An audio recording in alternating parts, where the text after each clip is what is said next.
Notre Dame heading home from the East Coast this morning after beating Boston College at Fenway Park.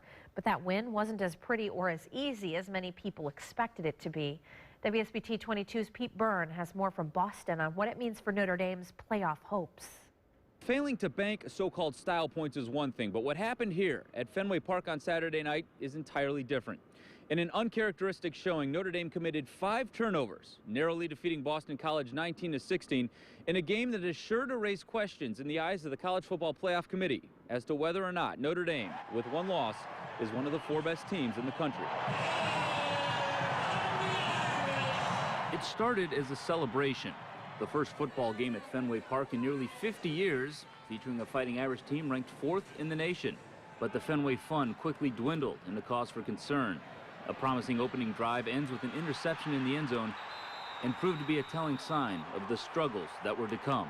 The interception was careless. I mean, we try to force on first down, a little boot pass into a corner that's sinking in the back of the end zone. That's crazy. The real craziness is what followed. Notre Dame committed 5 turnovers on the night, 3 of them in the red zone. And despite amassing nearly 450 yards on offense, the Irish end the night with just 2 touchdowns and 19 total points, narrowly defeating a 3-win team.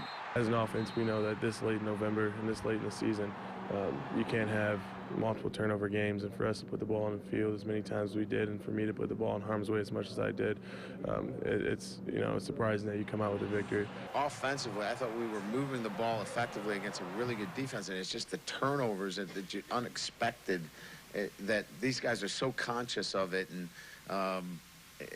just one of those things that you really can't put your finger on because they haven't been sloppy and they haven't been mistake prone all year, and then tonight they throw up a game like this. Those uncharacteristic mistakes overshadowed strong nights by senior receivers Chris Brown and Amir Carlisle, each of whom had more than 95 yards receiving and Notre Dame's 2 touchdowns. And the Irish defense played well enough to overcome the offense's mistakes. But it was those mistakes that, unfortunately for Notre Dame, may be the lasting impression of the game.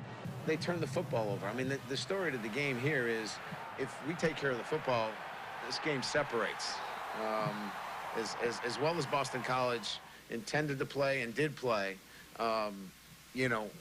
we turned the ball over, 4 times in easy scoring areas of the field. So, those are things that are correctable, and we'll get them corrected. Tonight was not a good night in taking care of the football, and we got away with it because the kids persevered. Yes, Notre Dame got away with one Saturday night here at Fenway Park, but the Irish also know they cannot afford to make the same mistakes. Not next week at Stanford, not in whatever game follows after that. At 10-1, Notre Dame's resume right now is extremely strong, but this is a dangerous time of year to be playing anything less than your very best football. Reporting from the Shamrock Series at Fenway Park in Boston, Pete Byrne, WSBT Channel 22 Sports.